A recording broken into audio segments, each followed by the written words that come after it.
তেল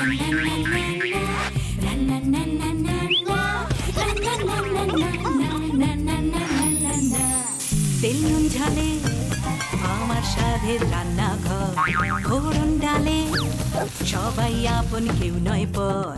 আড্ডার ছলে চলে স্পেশাল ভোজ, রোজ রোজ তাই খুন্তি হাতে বিচ্ছে প্লেটে পাতে, জীবনের স্বাদ বদলাতে জি বাংলার রান্নাঘর,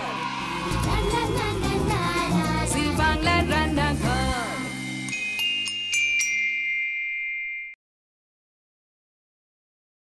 আমার পৃথিবী এই কথাটা বললে কি মনে হয়? ওই আমার চারপাশটুকু, তার বাইরে যে একটা বড় পৃথিবী আছে, তার পুরোটা তো আমার কথা মেনে চলে না, আমার ইচ্ছে অনুযায়ী চলে না। তাই জন্য পৃথিবীটাকে আমরা ছোট্ট করে ঘরের মধ্যে আবদ্ধ করে রেখেছি, তাই না? এবং সাজিয়ে নিয়েছি চারপাশটা নিজের মনের মতো করে। নিজের মনের মতো একজন মানুষ আজকে রয়েছেন আমাদের সঙ্গে জি বাংলা রান্নাঘরে। এই প্রথমবার এসছেন কৃষ্ণ কিশোর বাবু, আলাপ করে নি। নমস্কার। নমস্কার। নমস্কার সঞ্চয়িতা। নমস্কার। নমস্কার। আচ্ছা, প্রথমেই একটু ভয় ভয় একটা কথা, যে আমি একটু কফি রেখেছি, যদি আপনারা খান খুব ভালো লাগবে। আমার প্রচন্ড ভয় করছে, থ্যাংক ইউ, যে কে কে এই কথাটার সঙ্গে আমরা, যে আমার পৃথিবী ছবি তার সাবিত্রী, তাকে নিয়ে তো কথা বলবোই, কিন্তু কে কে এই নামটার সঙ্গে ভীষণ একটা ভয় জড়িয়ে রয়েছে। সবাই বলেন আপনি খুব রাগী, কথা কথা রেগে যান, এবং কে না না না কে কে হলে যা করতো না, কে কে প্রচন্ড এসব পছন্দ করে না। এই যে একটা ইন্ডাস্ট্রিতে চালু রয়েছে ভয় ভীতি, এটা কি কারণে? এটা না আমারও জিজ্ঞাসা, যে আমিও এরকম শুনেছি। শুনেছেন তো? আমি শুনেছি, এবং আমার ছেলে মেয়েদের মুখে শুনি যে তোমাকে দেখলে একটু অন্যরকম কেন সবাই করে। আমি নিজে বুঝতে পারি না কি কারণে ভীতি। আমাকে দেখতে তো বাঘ ভাল্লুকের মতো নয় বলেই মনে হয়, তবে এটাও দেখেছি ওই ভীতিটা জানি না কি কারণে, যে কারণেই হোক না কেন, সেটা কাটিয়ে যদি কেউ একবার কাছে আসেন, ওয়ান টু ওয়ান যখন কথাবার্তা হয়, এই ধরুন সঞ্চয়িতা এরকম দূরে দূরেই বোধহয় থাকতেন, তো আলাপ হওয়ার পর তো কি ভয় লাগে? না না, একদম না, ভীষণ আমার ভালো লাগে কথা বলতে, ভীষণ কথার ফ্যান বিশালা, কিন্তু মনে হয় নিজের রাগী বা কিছু। হ্যাঁ, একটা পার্সোনালিটি ঠিকই আছে, রাগীটা মনে হয় বাবা, জেনে ভালো লাগলো। এবার ঘাম দিয়ে জ্বর ছাড়ার মতো অবস্থা। বাই দ্য ওয়ে, আপনাদের বলাই হয়নি, সঞ্চয়িতার সঙ্গে ভালো করে আলাপও করানো হয়নি। সঞ্চয়িতা আমার পৃথিবী এই ছবির সুরকার, সুরস্রষ্টা, বা আমার একটা এই ছবি যে গান দিয়ে আমাদের আড্ডাটা শুরু হলো, সেই গানে আমরা দেখছি একটি অরফ্যান হাউসে, সেখানে গান হচ্ছে এবং আপনি সেখানে আসছেন। কি আমাদের ছবিটা সম্পর্কে যদি একটু বলেন? ছবি তো যদিও রিলিজ করে গেছে। যেহেতু এই গানের দৃশ্যটার কথা উঠলো, সেই জায়গায় বলি যে আমার চরিত্রটা এখানে একজন লয়ারের চরিত্র, অ্যাডভোকেট। সে বহু বছর আগে তার বন্ধু তাকে একটা দায়িত্ব দিয়ে গিয়েছিল যে আমার মৃত্যুর পর আমার এই সম্পত্তিটা আমার মেয়ের হাতে তুলে দিতে হবে। কোনো কারণে সেই মেয়ের সঙ্গে তার একটা বিচ্ছেদের জায়গা তৈরি হয়েছিল। যখন সে জানতে পারে যে তার বাবার একটা সম্পত্তি সে পেতে চলেছে, তখন সে রিফিউজ করে। হ্যাঁ, যে না, আমি এই সম্পত্তি নেব না, তার কারণ ওই ভদ্রলোকের সঙ্গে আমার কোনো সম্পর্ক নেই। আদৌ উনি ভদ্রলোক, আমি এই কথাটা বলতেই আমার খারাপ লাগছে, আমি অত্যন্ত ঘৃণা করি। এই লোকটি, যার নাম ত্রিদেব রায় অ্যাডভোকেট, যে চরিত্রটা আমি করেছি, তার উপর দায়িত্ব পড়েছিল, সে নিজেই সেই দায়িত্বটা নিয়েছিল যে এই মেয়েটির ভুলটা ভাঙাতে হবে। সেই কারণেই ও ওই অনাথ আশ্রমে তাকে নিয়ে যায়, যে অনাথ আশ্রমটা তার বাবা তার প্রত্যেকটা রক্তবিন্দু দিয়ে তৈরি করেছিল। শেষ পর্যন্ত সেখানে তার সমস্ত জীবনটাই তার দেওয়া পরিশ্রম, অর্থ, সবকিছু। মানে এই ওর বাবার কর্মকাণ্ডের সঙ্গে সে ধীরে ধীরে পরিচিত হতে থাকে আমার হাত ধরে। বাহ,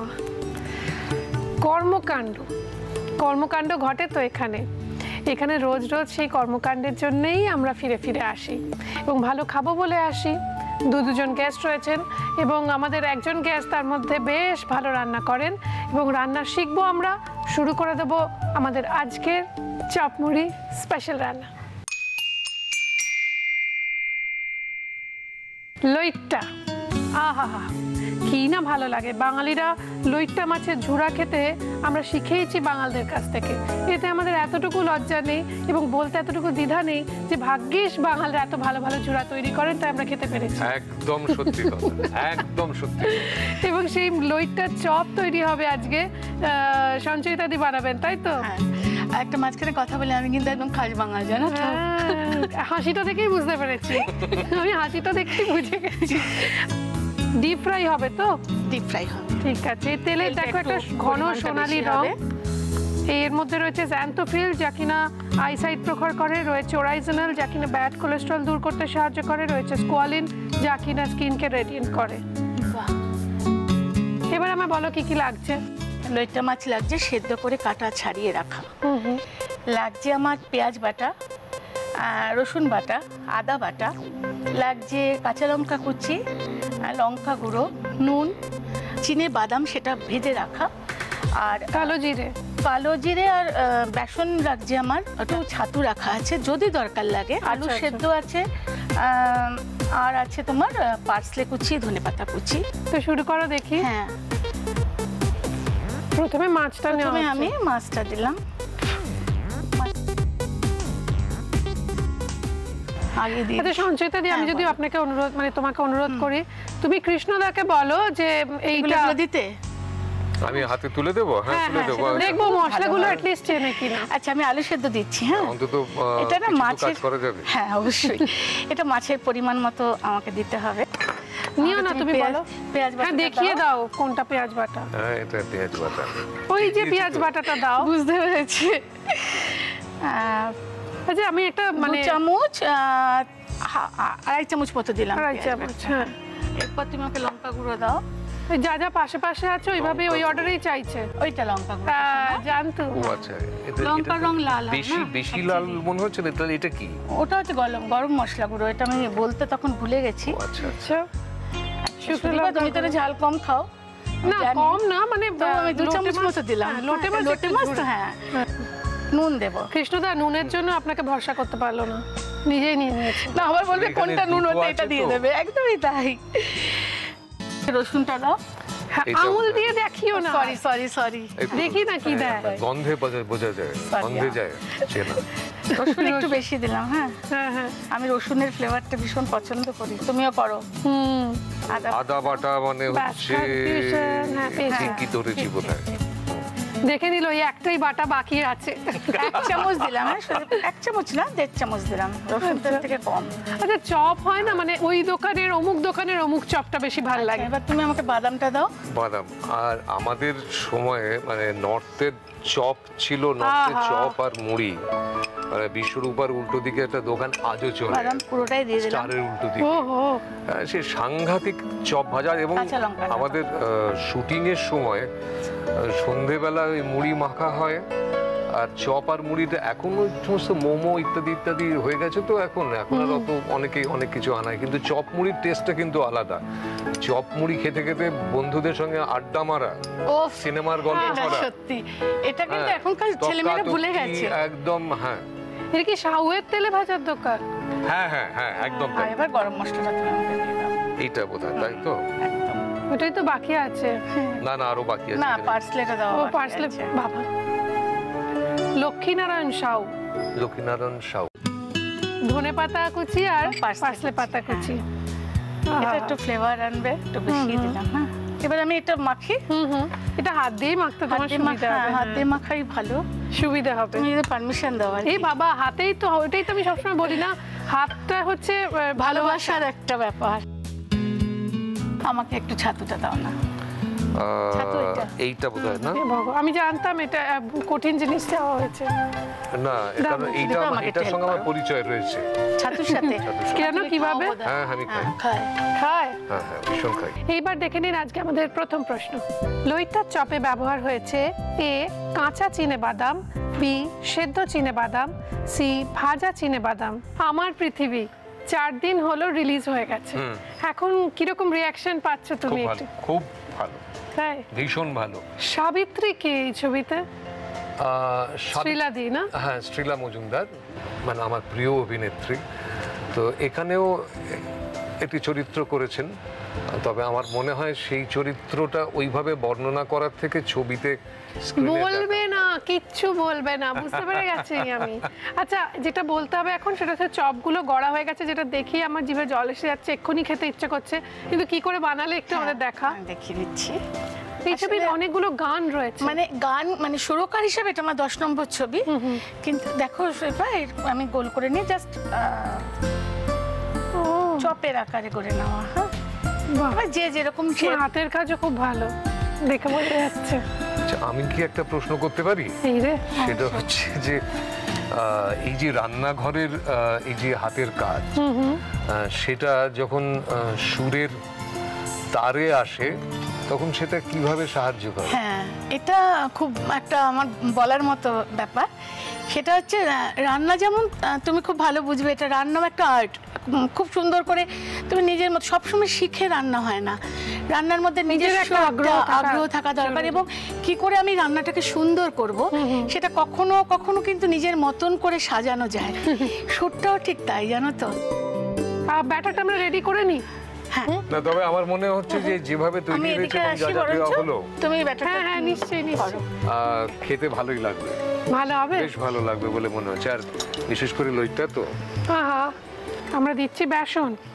কতটা গো? দাও 4-5 চামচ মতো, মানে পরিমাণটা বুঝে চপের। আরেকটু লাগবে, একটু ঘন ব্যাটার হয় না? ঘন ব্যাটার হবে। এর মধ্যে একটুখানি নুন স্বাদ মতো, কালো জিরে। আমি তার আগে এটা তুলে ফেলেছি। হ্যাঁ, খাবার সোডা না? খাবার সোডা, হ্যাঁ। এটা একটু অল্পই দিও না, তো আবার ছিঁড়ে যায়, একটু বেশি পড়লে। খুব ভালো রান্না করে কিন্তু। হ্যাঁ, রান্না খুব ভালো করে, বুঝতে পারছি কথাবার্তা। যেমন মিউজিকটাও খুব ভালো করে, রান্না অবশ্য না, আসলে রান্না আজকে প্রথমবার চেখে দেখবো, রান্না না করলে ঘরের মানুষকে তো হাত পাওয়া যাবে না, ওটা একটা প্রথম পদক্ষেপ। তাই একটু জলটা দেবে, দেখো তোমার। হ্যাঁ, ডান দিকেই আছে। হ্যাঁ হ্যাঁ, জানি ব্যাটারটা খুব ইজি। এর মধ্যে থেকেই বোধহয় রয়েছে আমাদের দ্বিতীয় প্রশ্ন। দেখে নিন আজকের দ্বিতীয় প্রশ্ন। লইট্টা চপের ব্যাটারে দেওয়া হয়েছে তেল, এ প্যাকেট থেকে, বি কন্টেনার থেকে, সি ফ্রাইং প্যান থেকে। এইবার একটা, আপনারা তো জানেনই যে কাজটা করতে হবে, তেলে ভাজার দোকান থেকেই শেখা, তো আজকে কি করে আমরা এটা মিস করি। একটু গরম তেল আমরা এর মধ্যে, তাতে বেশ একটা মুচমুচে হয়। হ্যাঁ, সঙ্গে সঙ্গে মিক্স করে নিলে এটা সুন্দর ব্যাটার, মানে ওস্তাদ, মুচমুচে হবে। বাঙালির ঘরে ঘরে, ভারতবর্ষের ঘরে ঘরে কত মেয়েরা শিখছে। একটা শিল্প তো বটেই, এবং তুমি বা সঞ্চয়িতা জানি না জানো কিনা, রবীন্দ্রনাথ একটা সময় কিন্তু ভীষণভাবে এই চর্চা করেছিলেন। হ্যাঁ, উনি একটা মোড়া নিয়ে বসতেন কিচেনে, রান্নার ব্যাপারে হাত পাখা নিয়ে, অত্যন্ত নানান ধরনের এক্সপেরিমেন্ট। সারা জীবন ধরে নানান জায়গা, এমন একটা কোনো জায়গা নেই যেখানে রবীন্দ্রনাথের হাত পড়েনি, এমনকি রান্নাঘরেও পড়েছে। এবং একটা সময় সত্যিই ছিল, যখন বাল্য বিধবারা ছিলেন, বলে বাংলার এই যে নিরামিষ পদ, আমি নিজে রেস্টুরেন্ট করতে গিয়ে দেখেছি কৃষ্ণদা, যে বাঙালির নিরামিষ পদ এত রকম, পৃথিবীর খুব কম জাতির এত নিরামিষ পদ আছে, এত রকম স্টার্টার আছে। পুরনো রান্নার কথা তুমি বলে না, পুরনো রান্না অনেক কিছু পুরনো কথা মনে করিয়ে দেয়। তৈরি হচ্ছে লইট্টার চপ। আর বেশিক্ষণ অপেক্ষা করা যাচ্ছে না, প্লিজ এবার বানিয়ে ফেলো। তেল গরম হয়ে গেছে। আহা, তবে সুদীপা, আমি এই তোমার রান্নাঘরে এসে এত কথা হচ্ছে, এবার একটা কথা বলা আমার মনে হয় দরকার। এই যে মিউজিক ডিরেক্টর সঞ্চয়িতা এত টেনশন করছে, কিন্তু এই ছবির যিনি ডিরেক্টর পার্থসারথী জোয়ারদার, পার্থসারথীর সঙ্গে আমি অনেকগুলো ছবি করলাম, কিন্তু এইরকম একটি মানুষকে দেখেছি, সে ফার্স্ট প্রিন্ট আর রিলিজ, তার দুটোই সমান, তার কোনো চিন্তাও নেই। আমি বরাবর দেখেছি ওকে, ওর ছবির ব্যাপারেও ভীষণ কনফিডেন্ট। মানে আমার পৃথিবী যখন রিলিজ করলো তখনও ও একই কথা, এই ছবি লোকের ভালো লাগবেই, এবং আমার ধারণাও তাই। তাহলে একটা কাজ করি, আমরা এই চপগুলো একটুখানি বুঝতে পারছেন সময় নিয়ে ভাজতে হবে, আমরা এটা ভেজে নিচ্ছি। ততক্ষণে একটা কাজ করি, আপনাদের দেখিয়ে দিই রেসিপিটা আরও একবার। লইট্টার চপ বানানোর জন্য প্রথমে মিক্সিং বোলে সেদ্ধ করে কাটা ছাড়ানো লোটে মাছ নিয়ে ওর মধ্যে একে একে সেদ্ধ করে ম্যাশ করা আলু, পেঁয়াজ বাটা, শুকনো লঙ্কার গুঁড়ো, নুন, রসুন বাটা, আদা বাটা, ভেজে রাখা চিনে বাদাম, কাঁচা লঙ্কা কুচি, গরম মশলা গুঁড়ো আর পার্সলে পাতা কুচি দিয়ে আর ছাতু দিয়ে ভালোভাবে মিক্স করে চ্যাপটা চ্যাপটা করে চপের আকারে গড়ে নিতে হবে। এবার অন্য আরেকটা মিক্সিং বোলে বেসন নিয়ে ওর মধ্যে নুন, খাবার সোডা, কালো জিরে, পরিমাণ মতো জল আর গরম Emami healthy and tasty rice bran oil দিয়ে ভালোভাবে মিক্স করে ঘন ব্যাটার বানিয়ে নিতে হবে। এবার আগে থেকে বানিয়ে রাখা লইট্টা মাছের চপগুলোকে ঘন ব্যাটারে কোট করে Emami healthy and tasty rice bran অয়েলে ডিপ ফ্রাই করে নিলেই রেডি লইট্টার চপ। আপনাদের প্রবলেম সলভ করে দিই। এই যে আমার হাতে রয়েছে, এটা হচ্ছে হিউজ ধানের মুড়ি। রোজ আমরা এক এক রকমের মুড়ি খাচ্ছি, প্রত্যেকদিন আলাদা আলাদা রকমের মুড়ি। এবং মুড়ি না থুড়ি থুড়ি, আমাদের যেটা করতে হবে এখন দেখিয়ে দিতে হবে আমাদের তৃতীয় প্রশ্ন। দেখে নিন, লইট্টা চপের সঙ্গে যে মুড়ি খেলাম সে মুড়ি এ আইস ধানের মুড়ি, বি হিউজ ধানের মুড়ি, সি আউশ ধানের মুড়ি। প্রশ্নগুলো সহজ, উত্তরও আপনাদের জানা। যেটা করতে হবে, আপনার মোবাইলের রাইট মেসেজ অপশনে যান, গিয়ে ক্লিক করুন, করে আরজি কথাটা লিখে স্পেস দিয়ে আপনার পছন্দের উত্তরের অপশন টাইপ করে স্পেস দিয়ে আপনার নাম আর লোকেশন টাইপ করে পাঠিয়ে দিন 57575 এই নাম্বারে। এছাড়া আপনাদের জানিয়ে রাখি, এখানে এসে মানে যারা SMS করবেন আর কি, তাদের মধ্যে থেকে সর্বাধিক ঠিক SMS দাতাদের মধ্যে থেকে কম্পিউটার দ্বারা র্যান্ডমলি সিলেক্টেড লাকি উইনারদের জন্য থাকছে জি বাংলা রান্নাঘরের অডিশনে এন্ট্রি। সেখান থেকে এসে যদি রান্নাঘরের আড্ডা চলে রান্না শেয়ার করতে পারেন, তাহলে আপনার জন্য থাকছে 6 মাসের মাসকাবাড়ি বাজারের সঙ্গে সঙ্গে দিদি নাম্বার 1-এর অডিশনে ডাইরেক্ট এন্ট্রি। এছাড়া এখানে এসে আড্ডা চলে রান্না শেয়ার করে যদি আপনার রান্নার সপ্তাহে সেরা বলে নির্বাচিত হয়, তাহলে কুচিনা আপনাকে দেবে একটি মেপল টোস্টার। আর আমার রেস্টুরেন্ট সুদীপার রান্নাঘরের তরফ থেকে আপনার জন্য থাকবে কাপল লাঞ্চ বা ডিনার ভাউচার। আর যদি সেই রান্না সকলকে ছাপিয়ে হয় সেরা সেরা মাসে সেরা, তাহলে কুচিনা আপনাকে দেবে একটি অটো ক্লিন টেকনোলজি সমৃদ্ধ এবং অয়েল কালেক্টর যুক্ত সুন্দর কিচেন চিমনি। আপনার সেই রান্না চেপে বেরোবে হ্যাংলা হিসেবে আপনারই নাম ও ছবি সহ। আর আমার রেস্টুরেন্ট সুদীপার রান্নাঘরের তরফ থেকে আপনার জন্য থাকবে ফ্যামিলি লাঞ্চ বা ডিনার ভাউচার। সুতরাং আমাদের চিঠি লিখুন, মেল করুন এই ঠিকানায়। খামের ওপর লিখুন রান্নাঘর ইমামি কন্টেস্ট এবং চিঠির সঙ্গে একটি Emami healthy and tasty cooking অয়েলের খালি প্যাকেট পাঠাতে ভুলবেন না। আমাদের ঠিকানা রান্নাঘর, Zee Bangla, post box 9051, park street, head office, Kolkata 16। Email zbangla@znetwork.com। আমাদের আজকের গেস্টদের জন্য রয়েছে আমাদের তরফ থেকে কিছু উপহার, দেখে নিই সেগুলো কি কি। দাগের জম মার্বো কেয়ারের পক্ষ থেকে একটি আকর্ষণীয় গিফট হ্যাম্পার রয়েছে, কেকসের তরফ থেকে একটি গিফট হ্যাম্পার রয়েছে, মটন ব্র্যান্ড ঘির পক্ষ থেকে একটি গিফট হ্যাম্পার রয়েছে, কৃষ্ণচন্দ্র দত্ত কুকমি প্রাইভেট লিমিটেডের পক্ষ থেকে ডাটা গুঁড়ো মশলার একটি আকর্ষণীয় গিফট হ্যাম্পার। মহানগরের মহাভোজ ট্রায়াঙ্গুলার পার্কের কাছে সুদীপার রান্নাঘরের তরফ থেকে থাকছে 25% ডিসকাউন্ট ভাউচার। এবার যেটা করতে হবে, আমাদের খাওয়া দাওয়া করতে হবে, কিন্তু আমার পাশে রয়েছেন একজন গেস্ট। নমস্কার দাদা, কেমন আছেন? নমস্কার, খুব ভালো আছি। বলো পার্থ দা, ছবি সম্পর্কে এত কথা বলছি, ছবির পরিচালক তো সব থেকে ভালো কথা বলেন ছবি সম্পর্কে। এই ছবির ভাবনা সমস্ত কিছু নিয়ে আমরা শুনে নিয়েছি, তো গল্পটা যদি তুমি অ্যাকচুয়ালি বলো। গল্প কিছু না, অ্যাকচুয়ালি আমরা এখানে করার চেষ্টা করেছি কি জানো, একজন গরিব অসহায় অশিক্ষিত মানুষের যে আত্মসম্মান বোধ, তা সেই অর্থে কিছু কিছু শহরের শিক্ষিত মানুষকে কখনো তাদের ভুলে যে থাপ্পড় মারতে পারে, সেটাই এই ছবি বিষয়বস্তু। আমার পৃথিবী মানে তো সবার পৃথিবী, যে লাইনটা পড়বে আমার পৃথিবী, সেই পৃথিবীটা তারও। ঠিক সেখানে গিয়ে দাঁড়ালে মনে হবে যে এই গল্পটা যেন তার। আমরা সত্যি এই ছবির সাফল্য কামনা করি এবং যেতে যেতে এই ছবির গান রেখে দিয়ে যেতে চাই আপনাদের জন্য। দেখুন, আজ অনুমতি দিন।